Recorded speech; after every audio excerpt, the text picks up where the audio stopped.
Hello student, welcome करते हैं आपका हमारे पार्ट 4 में, जो कि हमारी मध्यकालीन भारत की क्लासेस चल रही हैं, भारत और विश्व के। और इसमें हम लोगों ने यहाँ तक कंप्लीट किया था। देर न करते हुए आगे बढ़ते हैं। दुर्भाग्य से इस काल में अरब दुनिया के साथ भारत आर्थिक और सांस्कृतिक संबंधों के बारे में तथा अरब दुनिया का भारत के वैज्ञानिक देन के बारे में हमारी जानकारी बहुत सीमित है। 18वीं सदी अरबों द्वारा जीते जाने के बाद सिंध भारत और अरब दुनिया के बीच वैज्ञानिक सांस्कृतिक संबंध का माध्यम बन गया। दशमलव प्रणाली जो आधुनिक गणित के आधार है तथा जो भारत की 5वीं सदी के विकसित हुई है, इस काल में अरब दुनिया पहुंची।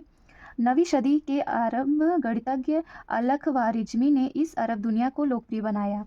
एवलार्क नाम के एक भिक्षु के जरिए यह ज्ञान 12वीं सदी यूरोप में पहुंचा, और जहां इसे अंक प्रणाली के नाम से जाना गया। खगोल शास्त्र और गणित के संबंध में अनेक भारतीय ग्रंथों के अरबी अनुवाद हुए। खगोल शास्त्र की सुप्रसिद्ध रचना सूर्य सिद्धांत, जिसे आर्यभट्ट ने संशोधित और परिष्कृत किया था, इस ग्रंथ में एक थी। चरक और सुश्रुत के आयुर्विज्ञान संबंधित ग्रंथों के भी अनुवाद हुए।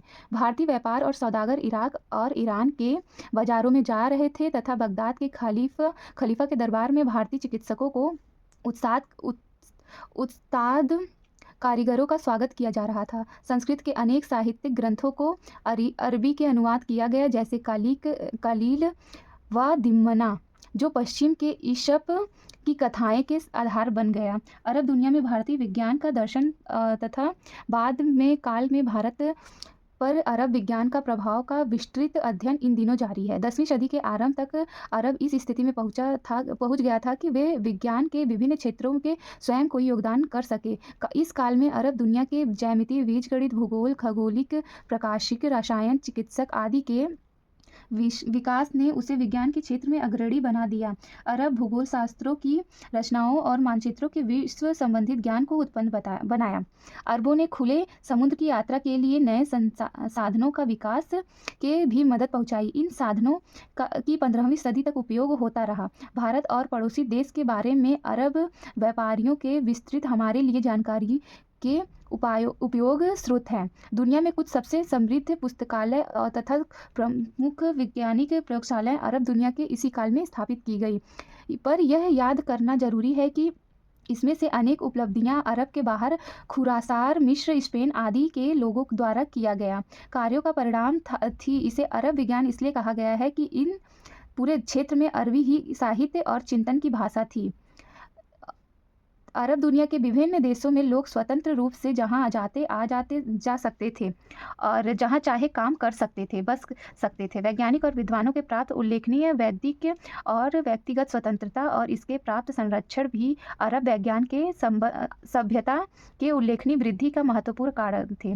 ईसाई चर्च के कठोर रवैये के कारण यूरोप में इन दिनों ऐसी स्वतंत्रता प्राप्त नहीं थी। भारत में भी शायद ऐसी ही स्थिति थी, क्योंकि इस काल में अरब वैज्ञानिकों में से शायद कोई ही भारत में आया हो।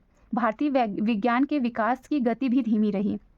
अंततः इस क्षेत्र को प्रभावित करने वाले वैज्ञानिक और आर्थिक विकास क्रमों के कारण और इससे भी बढ़कर मुक्त चिंतन का गला घोटने से रूढ़िवाद की वृद्धि के कारण 12वीं सदी के बाद अरब ज्ञान विज्ञान का पतन होने लगा, लेकिन स्पेन और 14वीं सदी तक इसका विकास जारी रहा।